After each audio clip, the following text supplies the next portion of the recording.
Welcome to the Faces of Grand Prairie, a community podcast where we interview people who live, work, and serve in my hometown of Grand Prairie, Texas. This podcast is made possible through business sponsorships and generous donations from listeners like you. If you like what we're doing, support us at the link below. But now, here's a word from our local sponsors. Jenna Pecor is a realtor with Bancroft Realty. She's a senior real estate specialist through the National Board of Realtors and has served the over 50 community in Grand Prairie for 11 years. She specializes in working with adult children who are helping their aging parents sell their home, and she can also help locate the senior living community that is right for you or your loved one if you are looking. You are invited to her upcoming event, the Adult Children of Aging Parents Support Group, where the topic will be Parents, Families, and Real Estate. We'll be discussing the dynamics between siblings and family members when selling a parent's home. This event is free to the public. Join us June 10th from 5:30 to 7:30 p.m.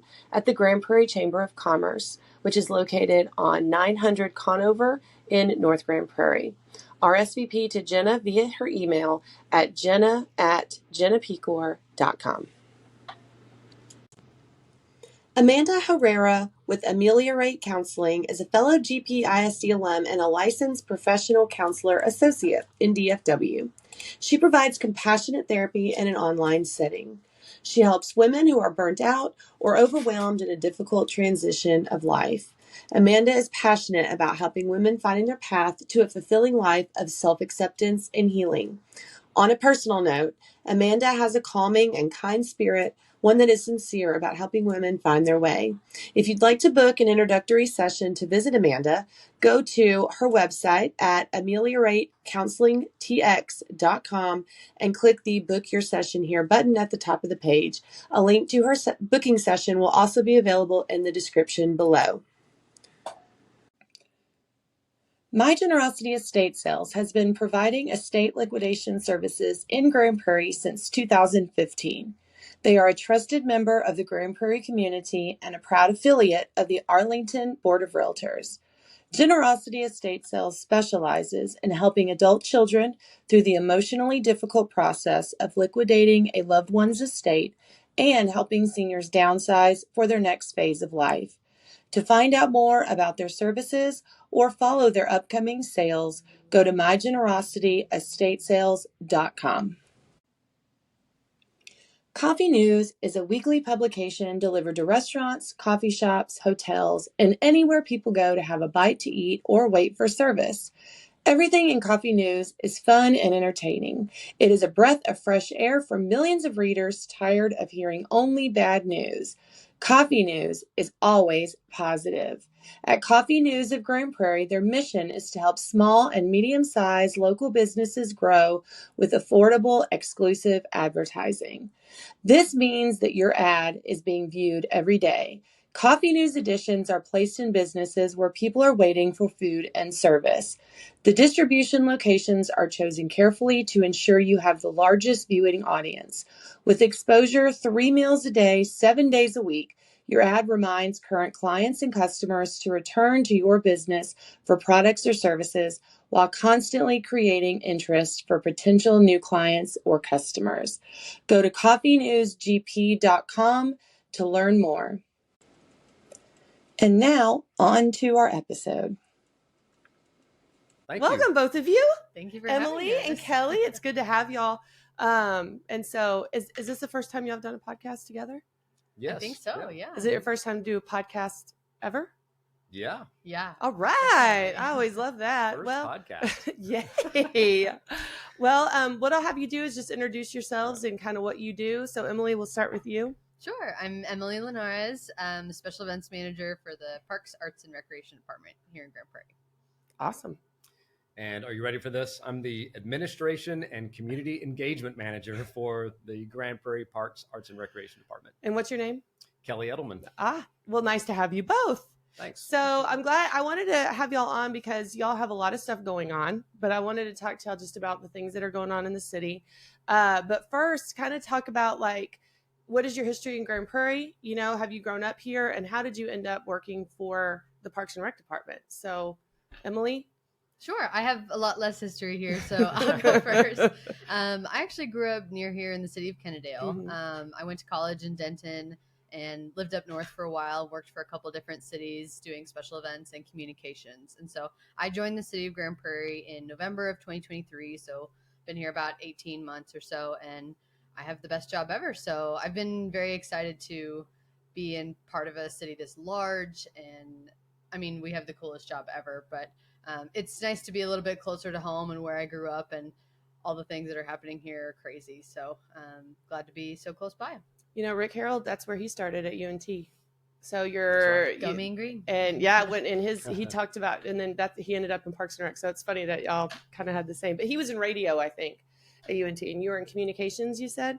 I was in hospitality. Oh, I thought I was going to be a chef. Oh. And then I planned events in college, and I was like, I think I could do this for a living. Isn't that funny? Isn't that funny how you you're like, oh, I thought I might want to do this, but then other things pique your interest as you get older. So there's a plan for everybody. There I'm is. Glad I figured out mine. Yes, for sure. And Kelly? I've got a little bit different story. Just a little. So born and raised here in Grand Prairie. You and I have known each other for a long time, forever. Went to school here, graduated South Grand Prairie, class of 2000. Went to school just down the road at UTA. Graduated there in 2006 with a bachelor's of business administration and marketing. Didn't really know what I was going to do. Nowhere on my radar was work for a municipality, especially Parks and Recreation. Mainly because I didn't really know it was an option. Didn't really know what cities did, didn't really know what Parks and Recreation departments did, but found myself here in 2006 in December, and it's been almost 19 years. Wow. I've been here. So did you start off in Parks and Rec? I did. Mm-hmm. So got my degree in business and marketing, and I knew Rick Harold. I had met him. Mm-hmm. And they were, at that time, Parks and Recreation was really growing, and they wanted a marketing department specific to Parks and Recreation, and they had started that with another guy, and they quickly realized they needed, a second. And so they opened that position up, and I had known Rick, and so applied for the position, got the role, and didn't really know where that would take me. Rick is an interesting fellow. Like, I'm going to put, now that you're talking about him, I'm going to put his interview on the end of this. I'll link it, because listening to him talk about how his vision for the city of Grand Prairie, and with Tom Hart and some of those, I mean, it's really fascinating. And Ruthie Jackson, when she kind of started the summit, kind of got a lot of this stuff going. I mean, she's had a lot of stuff going for a long time, but when it comes to this and where we're at right now, it's really interesting. So I'll put that at the end. So you got to work with him for a while. Oh yeah. Like, how did that influence you working for somebody like him? Rick was a great guy. Definitely a visionary kind of guy. He was the reason why we had a marketing department specifically for Parks and Recreation. Is that not something that's typical? Guy. It's not typical. No, really. It does exist in other places. Now, right. Yeah. Especially now. Yeah. But no, in a lot of cities, they don't allow it, or it's just not needed, or they not identifying the needs to have that. But no, he put that together, and he's a marketing guy himself. So he had big ideas, for programming and for events, and then how we would market those things. So he was, I learned a lot through my years of working with Rick. He did have big ideas. Yeah. He started off in Farmers Branch. Yeah. That's where his first job was, in the municipality. They didn't even have a swimming pool at the time in the city. That's a cool story. It is a cool story. Yeah. And he started going from door to door and asking, can we use your swimming pool for swimming lessons for the city? That's how it started. Can you imagine doing that today? No. Oh, no. When he was telling that story, I'm like, liability, all this stuff. I'm pretty sure our legal department wouldn't allow it. Yeah, exactly. Exactly. But that's what he did. Yeah. And then when he came here, it's just fascinating. Grand Prairie is very unique when it comes to what our city does and how they do things. And so I just think it was the right place, right time, where you had somebody like Rick that had a big, huge vision, and then someone like Tom, who was city manager, who who supported that, For sure. and then a mayor who also supported that. So it's like you had this big, huge, these ideas, and then they executed them. Right. So, I mean, when you started in 2006, what was the Mhm. biggest that it was? Like, what did we have in the city at the time? We didn't even have the summit. No, Uh-huh. no, that came a little bit later. So when I came on board, they were talking about what would become the summit. Epic Central, as you see it today, was not the plan. That kind of more. Was it on the radar? It was on the radar, but not like you see it today. Mm-hmm. Uptown Theater was not. It was still the old movie theater, so that came on board, and that was under Parks and Recreation up until just kind of recently. Really? Mm-hmm. I didn't know that. Yeah. Parks and the Uptown Theater was operated by our department. I had no idea. Yeah, up until just recently, where downtown, with the redevelopment that's on the horizon there, they've created kind of a downtown division, and so the Uptown Theater and the Farmers Market now fall under that division. But Farmers Market was under y'all for a while. It was, yeah. Okay. So, like, how have things changed from then to now, as terms of? I mean, we can see how it changed, but like, Right. how did it grow? Yeah, well, I'm thinking back to, I've talked about, I didn't really know what a city did or Parks and Recreation Department did. What we did back when I was much younger doesn't compare to what it is today. I mean, it was a lot more, the recreation facilities and athletics and ball fields and parks and playgrounds and trails. And I guess what you would typically think of as Parks and Recreation Department, but it's grown so much. I've gotten to really see a lot of growth since I've started here. And it really started back in the late 90s. I think it was 99 when the city went out to the voters for a 1/4-cent sales tax that would be forever in perpetuity, that we still have today, that 1/4 cent that funds a lot of these things. So when that happened, it allowed us to start really doing some things. And that's because, and you kind of mentioned it, we had a city manager, we had a city council that really saw the value of investing in parks and recreation, and supported that. Not every city has that. Yeah, that's very true. Yeah. They don't. Yeah. So yeah, and most, police and fire, they're always going to be, at the top of the list when it comes to funding and how much value we put on them for very good reasons. Also, public works and streets. Nobody wants to run over potholes all the time, and public works, for obvious reasons, you want, clean water is important. Clean water. Yeah, absolutely. As a realtor, though, like being able to talk, like it's really different. Yeah. When you talk about what Grand Prairie offers. Not that you don't want to disparage other cities, but I mean, I worked in Mansfield, and when you go to their senior center, which is great, and then you go Summit, that's just on a different level, and it's like, so it's like, even as a realtor, when you're trying to sell the city, what y'all did was bring so much value to the people that live here. And that's a huge selling point. I just showed a house the other day where they were like, well, we really want a pool. And I'm like, yeah, but y'all are looking like 2 miles away from Epic, right, and Epic Waters. And you're the natatorium's still right over there. And I was like, what do you need a pool for? The city has a ton of different places for you to go and swim. And, so it's something I use every day when I talk to people that are moving here. So to your point. There are so many benefits of a Parks and Recreation Department. Home values, health and wellness, enhancing the quality of life. And I can imagine as a realtor, those are things that are really selling points. And you don't have to drive to go down and have good restaurants and have things to do for your family, like Dino Fest, stuff like that. Like, and that's we're not a typical parks department. I mean, I've worked in other municipalities and been around city government my whole life, and truly, like, the things that Grand Prairie does were so visionary at the time and led the way for lots of other cities to take on. I mean, we've seen now the Summit has become an example for other cities. The Epic has become an example. And at the time, I mean, I'm sure people were like, they're crazy. What are you doing? What is going on?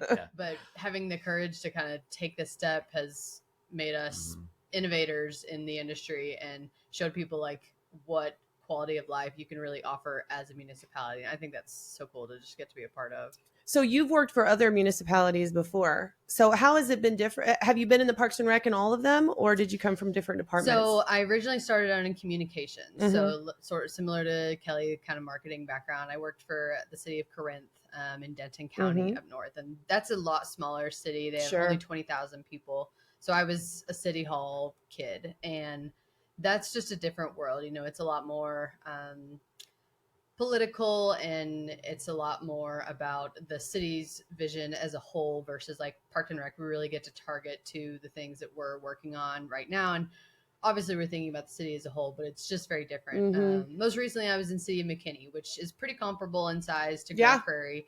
And it's a great organization, and they do a lot of really awesome things too. But I think I love McKinney, where they focused a lot on their downtown that we just haven't had the opportunity to get to yet. We've focused a lot on Parks and Rec and quality of life. And now kind of our next step is that downtown district. So, I mean, every city has their own step and process too. And with them having the historic downtown, that was kind of a built-in thing for them. And I'm excited to see how our downtown shapes up over the next 10 years. I mean, I'm very early on in my career, and so I've been fortunate to see different cities and different things that they have to offer. But I think Grand Prairie is still up and coming. I mean, I still consider this an organization that has a lot of room to grow and a lot of opportunity for us to continue to be innovators. So that's a very cool thing. I believe that too. Like, and I'm glad you brought up McKinney, because McKinney, Grapevine, Granbury, they all have downtowns that are very different than the downtown in Grand Prairie. Grand Prairie's always had a challenge because of the logistics of that highway that goes through the middle. We don't have a square.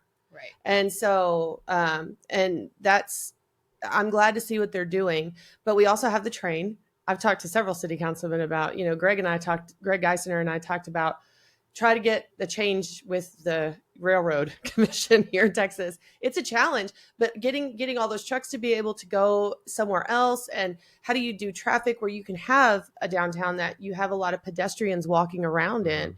That has been a challenge for Grand Prairie. Yeah. So being able to bring things like, you know, having a really popular farmers market and having things like Main Street Fest, which we can talk about, it really helps people go, okay, we really need to pay attention to this and do something about it, because you want to see that. I mean, we went down to go eat at the Firehouse. It was like 7:30 on a Friday night, and I'm like, nobody is here. There's people eating, but there's nobody walking around. It's just not. It's not something we did. Right. Like they used to drive down that street whenever our parents were kids and they grew up here.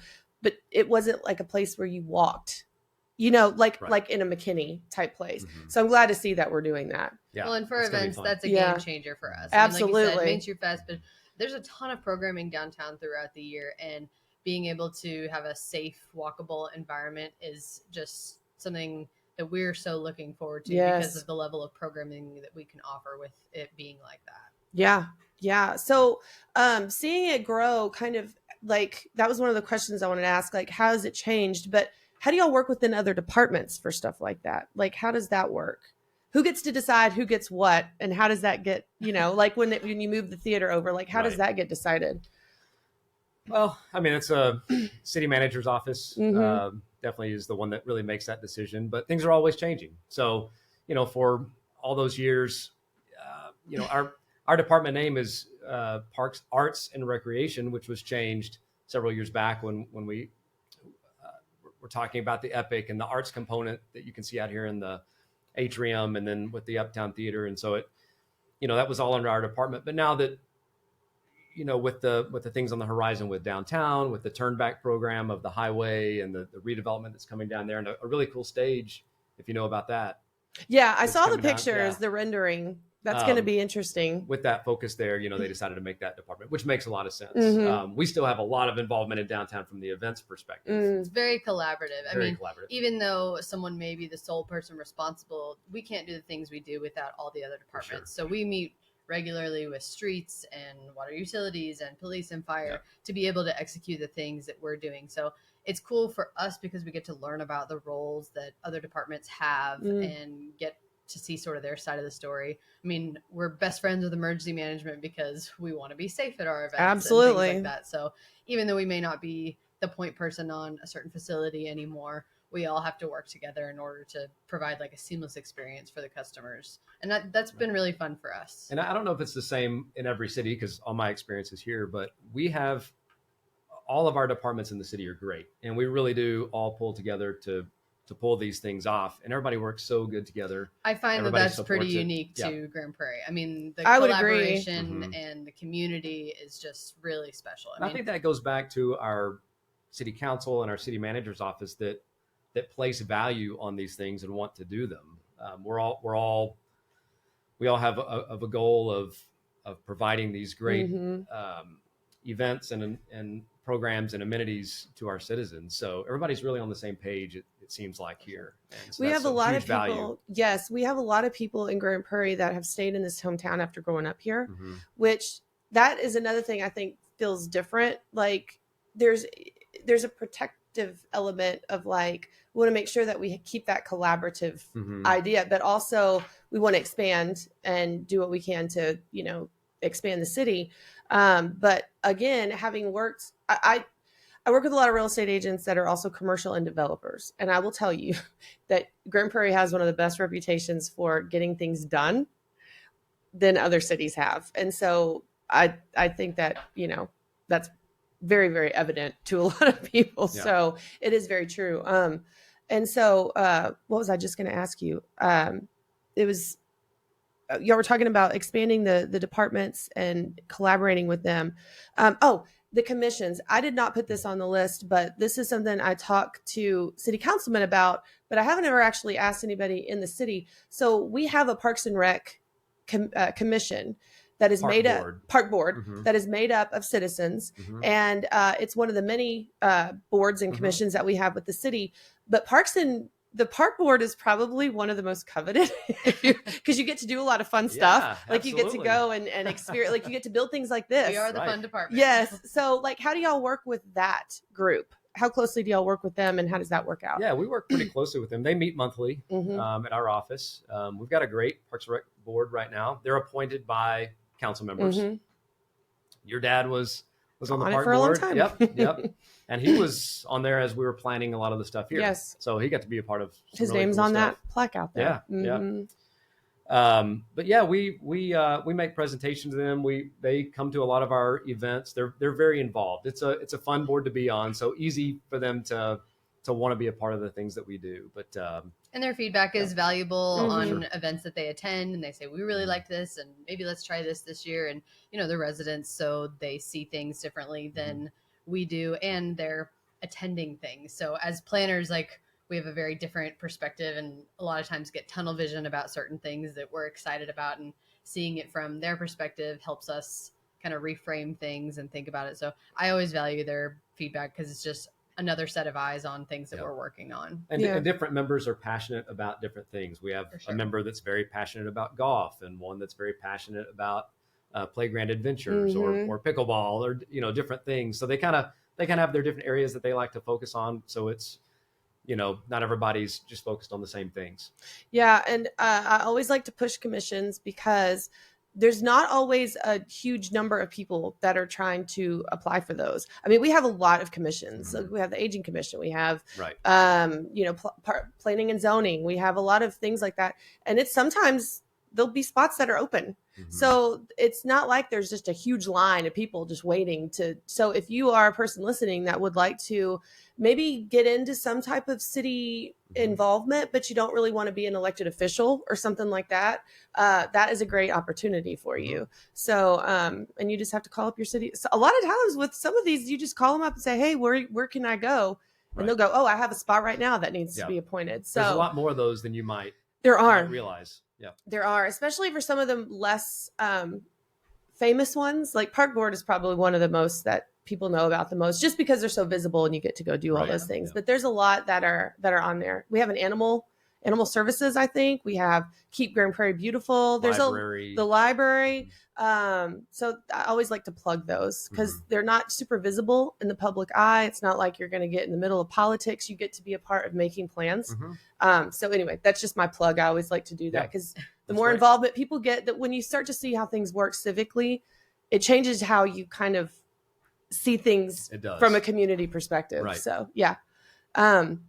And so, what are some things that y'all are working on right now, going on for this year? 2025 is a pretty big year for us. So this year we are kind of bringing back and relaunching in a new way events down at the lake parks. So, the lake parks is a huge part of our department. We've got Lloyd and Lynn Creek Park down on Joe Pool Lake. And pre-COVID, there was a whole host of programming, camps, activities, events. And after COVID, from what I understand, those sort of died out a little bit and then were not happening. So this year I've got a team of 3 full-time staff members, and one of those staff members is kind of devoted to these lake park events. So we're launching 14 new events. Wow. Yes, which we've got a pretty stacked calendar already. So this is a lot, and we're really excited to. We've got Bug Fest happening in May, which is the first time we've ever done this event. So it's a whole day celebrating bugs. Right now we've got about 20 entomologists coming out with bug collections, a Beatles cover band, because of course. Oh my gosh, that's so cool. What a great tie-in. It's going to be down at Lynn Creek Park, and we're really excited about it.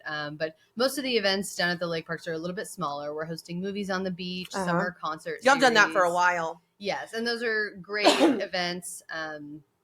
Nature Club is one that we're really excited about, and we're actually going to collaborate with the Recreation Division on that. And what is Nature Club? Kids.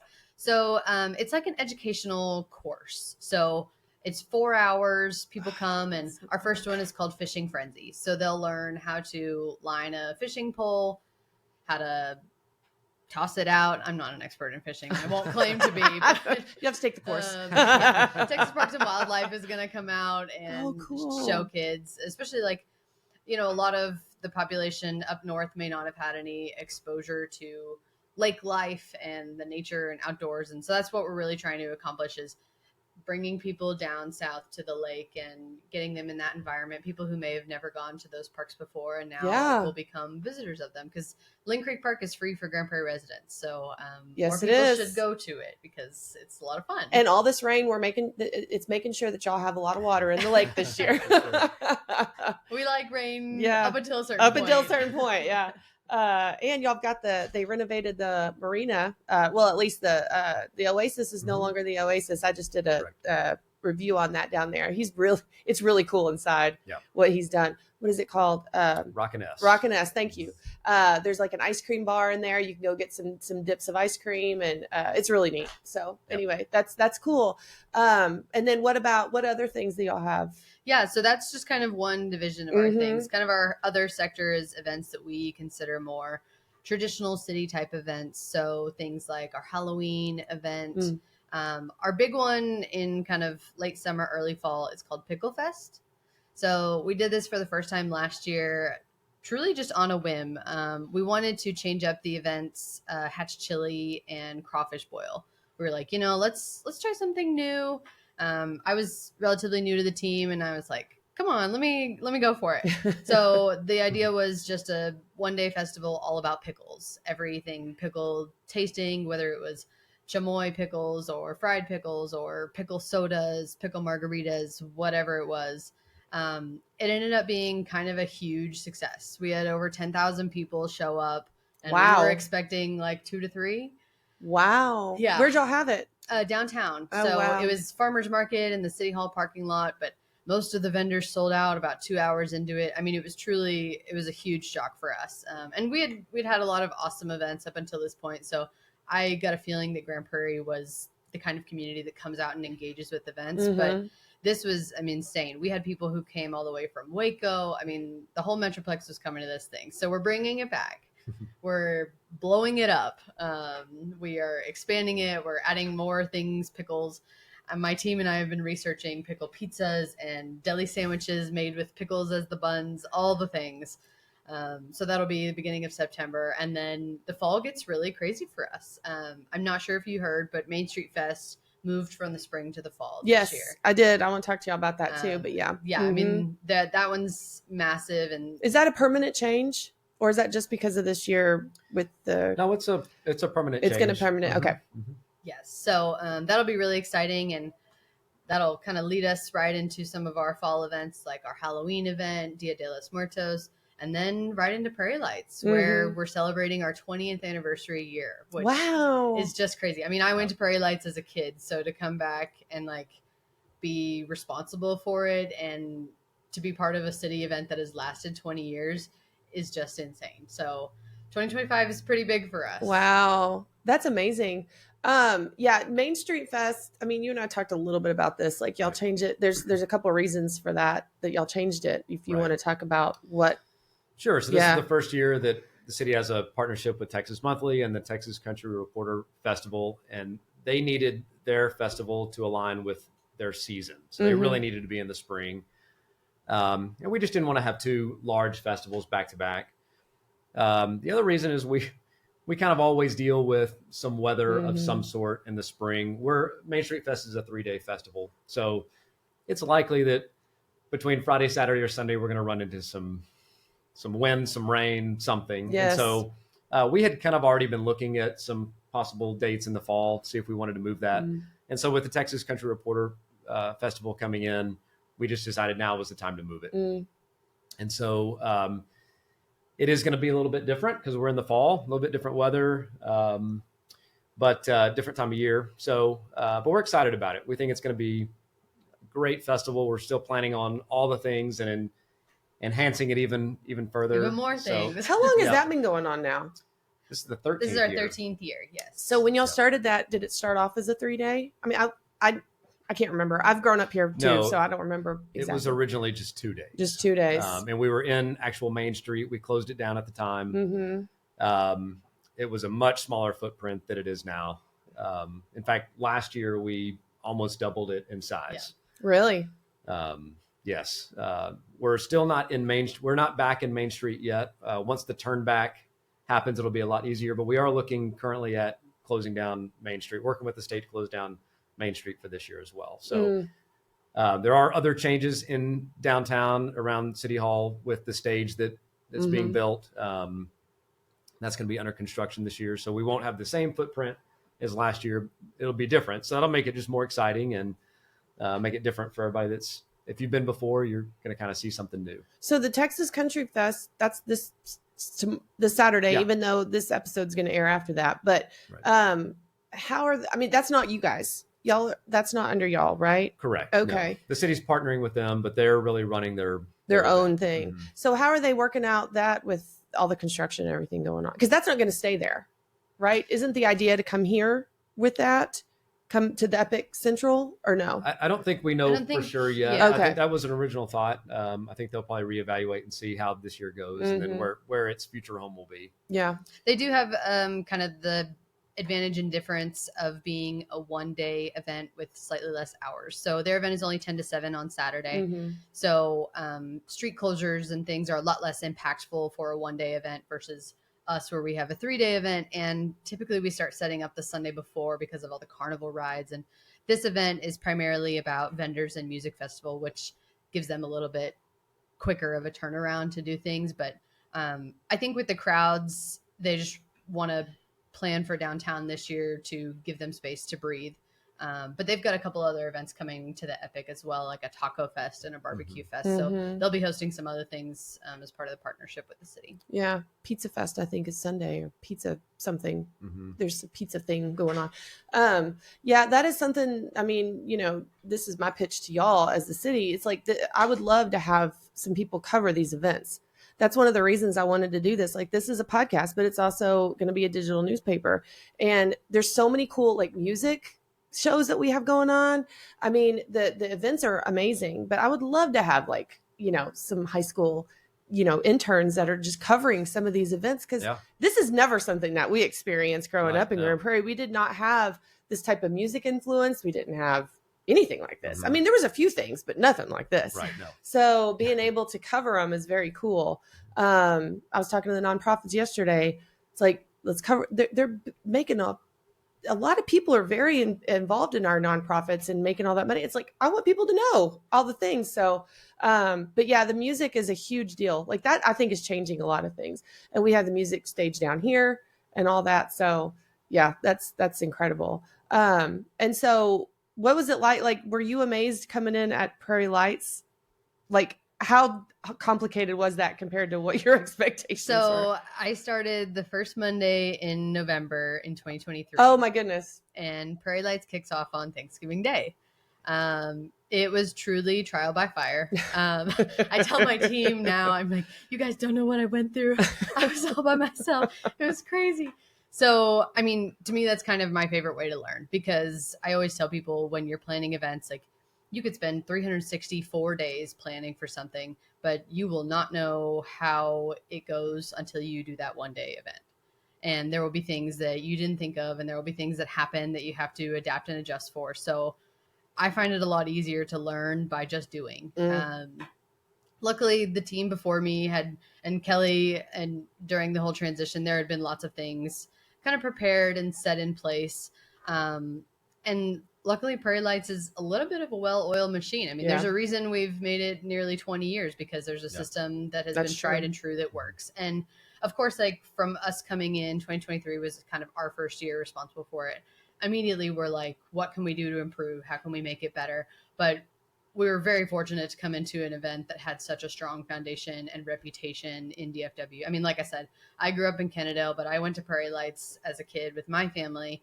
And that was one of the things I was most excited for coming here and doing this job, is I was like, I get to be a part of something that is regionally known. I mean, it's such a big deal. And cities don't do things like this. I mean, a 40-day event is a serious undertaking. And the financial investment that the city put in up front, and now we're pretty self-sustaining, and the staff that it requires, it was very scary at first, but I kind of feel lucky and honored. And I mean, I think about my memories with my family, and now when we're out there doing this, like, that's why we do it, is for the people and for the community, and knowing that we're not only providing an experience for Grand Prairie residents, but for the whole Metroplex. And this will be things that people with their grandparents remember, and bringing their kids for the first time. And I mean, how lucky am I that, like, that's my job? Yeah. Well, I always thought it was very interesting that we had the reputation of such a small town for so long, considering where we are located in the DFW Metroplex. So the fact that we're right in the middle probably helps a lot of that. But you said something that is a good question. Like, so planning an event, you can speak to this, or even with like the Pickle Fest last year.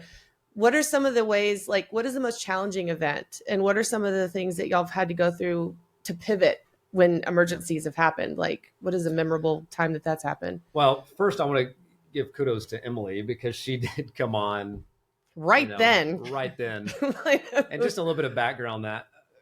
She talked about a transition. We had a team of 4 special events professionals that all just kind of left right around the same time for various reasons. Two of them went to other jobs within our department. Oh, okay. One went to another department of the city, and one left to go work for another city that was much closer to where she lived. So all, various reasons, it just was an unfortunate timing. Right at the same time it all happened, right? We also had some other transitions in our department. Our director, Dwayne Strawn, that you interviewed, he's in another city now. And a lot of these things just kind of happened in the same time period. So a lot of transition. I transitioned into a new role as well, away from marketing and into an administrative role, overseeing special events and the administrative functions of our department. So a lot of things were happening at that time. And then Emily came on board, and she just hit the ground running, tackling the biggest event that we have. 150,000 people, close to 40,000 cars come. Is that the biggest event in the city? That's the biggest city. Yeah, for sure. And also the longest running. I mean, it goes from Thanksgiving to New Year's Eve. So, 30 some odd, close to 40 nights, so it's, if you think about it, that's like more than 30 special events. That's a huge deal. And each day is a different adventure. I mean, you're following the same process, but every day is a new set of characters and visitors. And it could be weather, situations one night, or the lights go out and you got to scramble and figure it out. Traffic can be a big issue, especially on our busier nights, and you're trying to manage that line and determine when to close the park down. And so, it's really 30 something special events. And then that's true. It is the two, the Sneak a Peek walk and the Sneak a Peek run, and the cycling with the mayor, and all the different things. We have a media night that we do. So there's a lot that goes on just with that one one thing. But Emily hit the ground running, and we kind of both were at that time. And we had a great year. Mm-hmm. And so last year we started working on some enhancements. We added some new features to the park, and just trying to make the event run more efficiently, more smoothly. Not trying to change the event. It's a successful event. Well, the challenge is with something like that, when it becomes popular, it does change the experience. Because I mean, you have tons of cars, and you have, how are you going to get them through and still have everybody be the same experience, and then not want to deter people? It's like, okay, well, we want people to come, but we don't want the line to be 2 hours long. Right. So that seems, that can be a tough thing, because we hate turning people away, but we want it to be a good experience. Right. And if you come in at 2 a.m. because you waited in line for 4 hours, that's not a good experience. No, not for anybody. No, not for you, not for the staff. We got to turn around and do it the next day. So we're really trying to encourage people to come earlier in the season. That's when it's typically lighter. People start to think more about it as it gets closer to Christmas, obviously. Or come after Christmas. We're still open, still get that same great experience. And it slows down a little bit more there too. So yeah, if you're planning on coming the week or two before Christmas, be prepared to wait. And don't show up at 8 o'clock, even though we say we're open till 10. I mean, very possible. We've tried to be very strategic with the marketing team on, like, you know, we can only do so much to provide the best resources for people. So we offer a fast pass if you want to pay a little extra and skip the line. We say come early, and we've now seen, like, over the last 2 years, people will start lining up outside the close gate around 4:30 or 5 o'clock, because that's easier than waiting at 8 or 9 o'clock in the giant 2 hour long line. So it's all about kind of, it's kind of like kid pickup at school. Yeah. I mean, well, anything that goes on in the Metroplex that's going to be a big deal at Christmas, like the ice at the Gaylord, it's just part of the deal. But if people could think, it's like trying to give people different options, because that's what you don't want, is to have that reputation that becomes that thing that it's like, I don't even want to go back to that. It's too much. So then they just stopped coming. But it seems like y'all been able to kind of adapt to make it still continue to be a great event 13 years later. Right. And people do come back year to year. Yeah, absolutely. That's the coolest thing to see. Is absolutely. Like hearing about the stories of, oh, well, I brought my kid here when they were first born, and now they're 10 or 11 years old. We've been coming every year, and people come from out of town when their family comes for Christmas. And I mean, it's just cool to hear those stories, to know that, like, you know, everything is worth it. We are making an impact on people's lives little by little every 40 days or so. Yeah. Well, I'll tell you, that was as the daughter of someone on the park board, we got to have that VIP night, especially in the beginning. I don't know if y'all still do it, but that was like, we looked forward to that every year, because we felt so special. We were like, we get to come and not have to wait in that line. We can come really early. And that was really cool. That's a perk of being on a commission. If you're going to, you know, you get some of those events. Yeah. But we don't take those big crowds for granted either at Prairie Lights. We know there's, and you mentioned ice, and there's plenty of other events that happen during that season. So, you know, even though we don't want to change the event completely, because we know that people like that. It's proven to be successful. Not many things last 20 years like that, but we are looking for ways to enhance it, to make that wait time, if you are waiting in line, to make that more enjoyable. We're trying to take some of those lighted features and take them out further. So, you know, even though you're still in line, you're getting to see some of that stuff earlier. Yeah. Trying to make that line just more efficient, make Holiday Village, where you get out of your car, you know, add some enhancements there. We can't do anything that keeps you there for too long, because we need, you know, to get more cars in. Right. But we're always looking for ways to make it better, so that it's still that same familiar event that you've been coming to for 20 years. But it's not just the same old thing. And we're you know, our lights are better quality now, that brighter. Better technology. We've got LED, some more animation kind of things. So it's just, you know, it's the same, but always getting better at the same time. Yeah. So what are some, like, what are some challenges that you have with planning these kinds of events? I mean, these are huge. Yeah. So what can you think of an event that just went awry that you had to really salvage? Yeah. You can talk about some of the other challenges, but one of the ones that we really, one of the ones that really sticks out to me is Prairie Lights during the pandemic. Mm. You know, a lot of events in the area could not go on because they were in-person things. There was all the social distancing and all that. But Prairie Lights being a drive-through event, we were able to still put the event on. We didn't have the Holiday Village. Mm-hmm. We took that out for that year, and it was just a drive-through. But that was to date our busiest year. The Really? most number, I would imagine. the most number of cars. You can fit a lot more cars if they don't stop halfway. Yeah. Wow. Oh, yeah. So we still offered some food and beverage. You could go through a line, and we had all the safety measures in place. But you could still get a hot dog and some hot chocolate and some popcorn. Were y'all anticipating that it was going to be busier? Didn't really know. We were hoping it would be. We didn't want to cancel the event. We had a way where we could continue doing it, and it was a good thing we did because it was. I can't remember the car count, but it was huge that year. Really, so people could stay in the comfort of their car, in the safety of their car. If they weren't comfortable being around other people, they could literally go through the whole thing without having to interact with anybody. Yeah.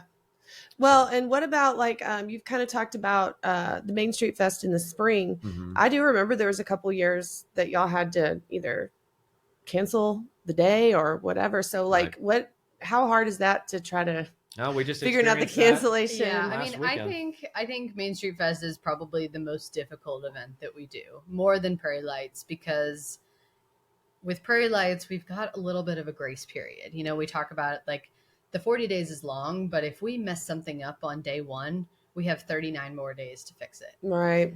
In Main Street Fest, there are so many moving parts and variables, and you have such a small window. So the advertising is a lot harder because you only have a 3-day window for people to attend. And when things arise, you have to adapt to them so quickly. And weather has been difficult. I mean, even last year we faced a little bit of weather, and during setup we had some lightning delays.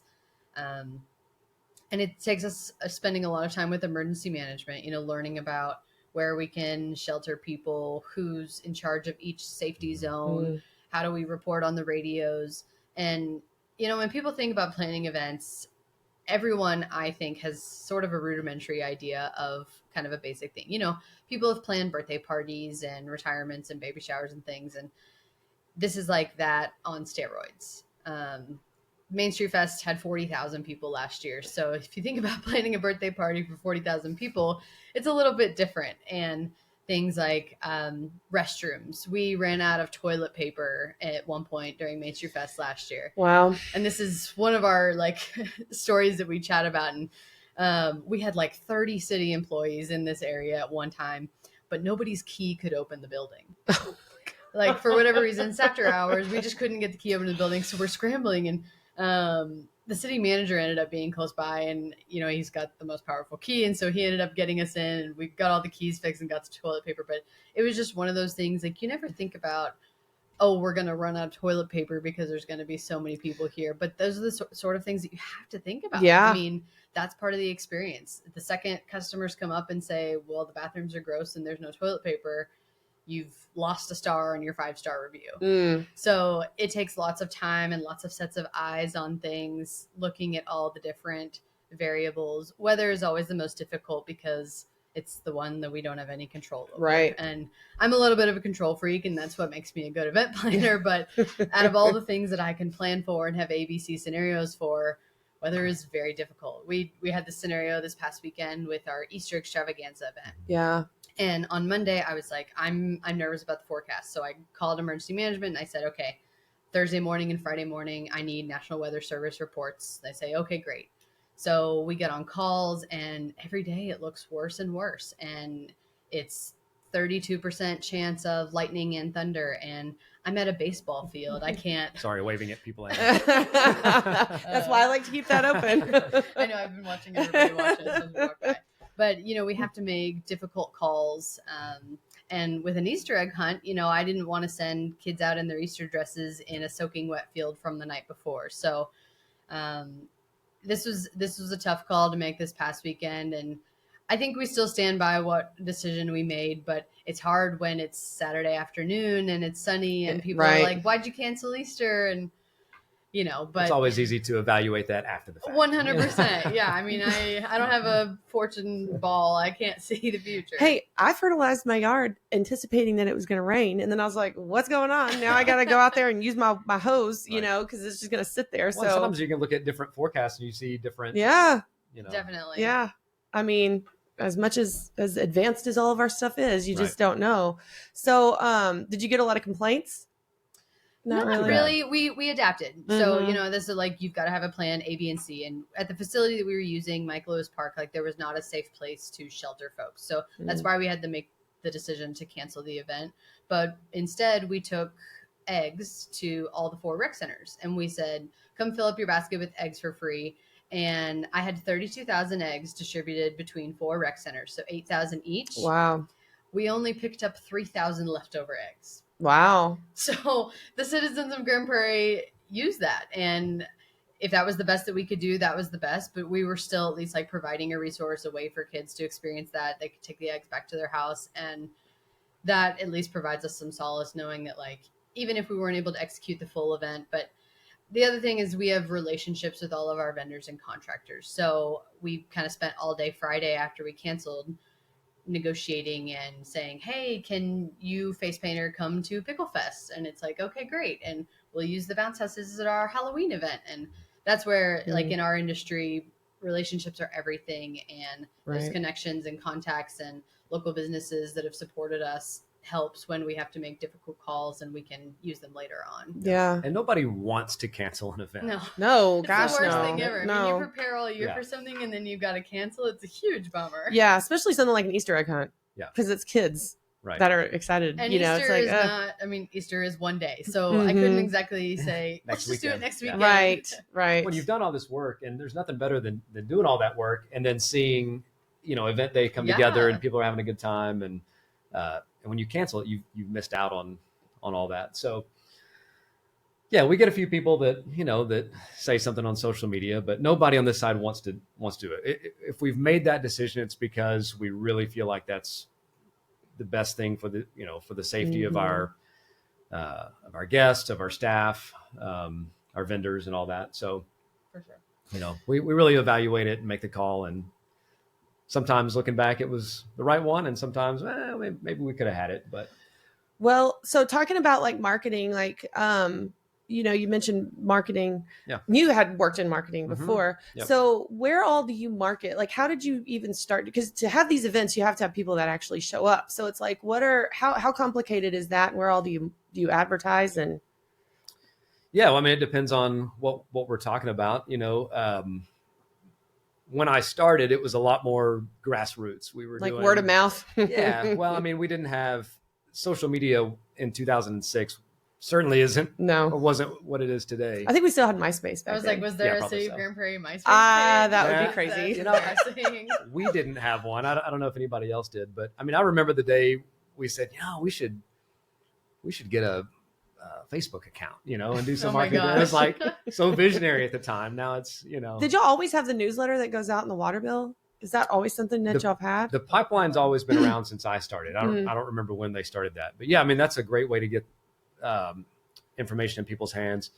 Now people are going more online, so I'm sure the number of people that see it maybe is less than it originally was, but still a very effective way to we still had Grand Prairie Daily News back then. I think that newspaper was still there was around. a newspaper. Yeah. Yep. So we do a magazine called The Life is Grand.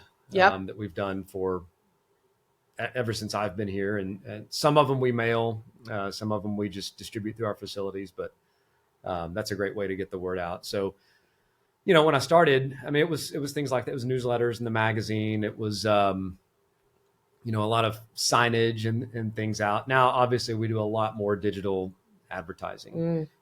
Social media is a great tool to get the word out.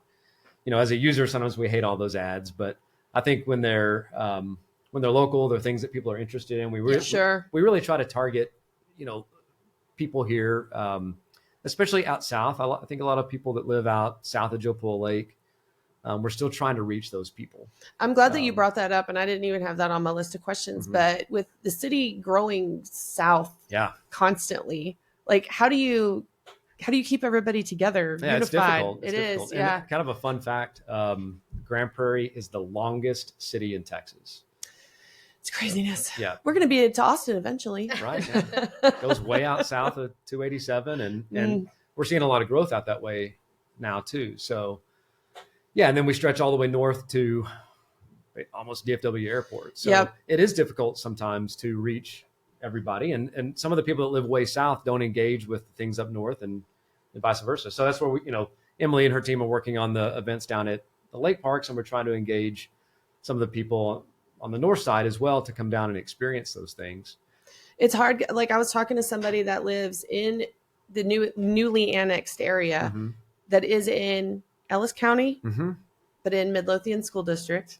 Yep. And he's like, I don't even know what city I'm in. Like he's not from here. So he's like, I don't know, And I was talking to Junior about that, Councilman Azanu, where we were talking about, what do we cover? Like 4 different counties? 4: Ellis, Johnson, Dallas, and Tarrant. That's really challenging. And 3 different, no, more than that, school districts.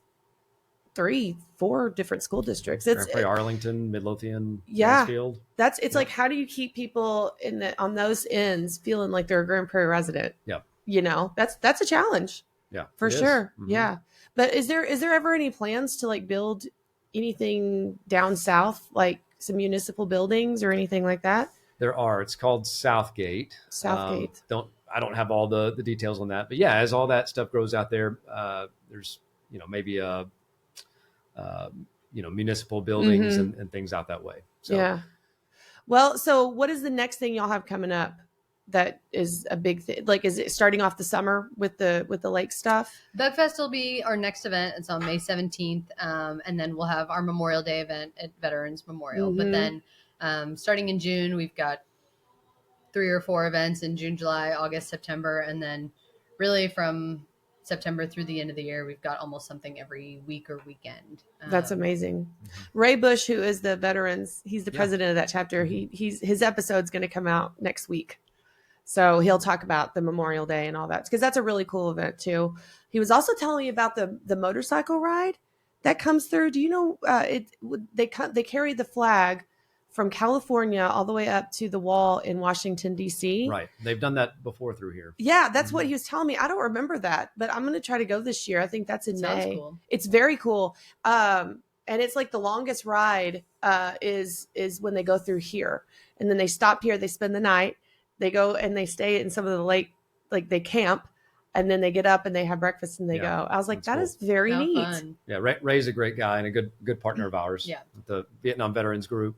They really partner with us on Memorial Day and Veterans Day and some different things. So they're good partners. He applied for my senior internship. So that's one of the things that I put out last week, is that I wanted to have some over 65 folks. They wanted to intern for the podcast or, the digital newsletter. And he wrote me this amazing essay. He had actually written for the Daily News. He wrote an article when he was in Vietnam, when he was in the war, and he subscribed to the local newspaper when he was there. So I went online last night. I got his essay and I was like, can I publish this? Because it's really cool. It's just experience with local news and stuff like that. So he was one. And then I've had a couple others. It's pretty cool. Yeah, I know. A great idea. And then in the fall, there'll be interns with the ISD. And I'm hoping to kind of get that together. Intergenerational stuff is really important. So we know that. It's like, it's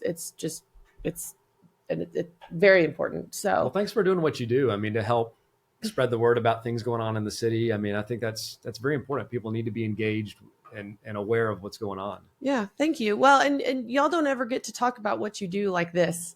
Like, and civics and understanding how your city government works is really important. And I think Grand Prairie is so special, the way that they do things, that it's just always interesting. I think I had one person on from the planning and zoning, and I'm like, that seems like a boring job. That's probably one of the most contested things, So, well, thank y'all so much for coming on. I appreciate y'all's time. Of course. Thank you. Yeah, absolutely. And I'll put links to all the different events that are coming up in the description on the episode. So thank you. Great.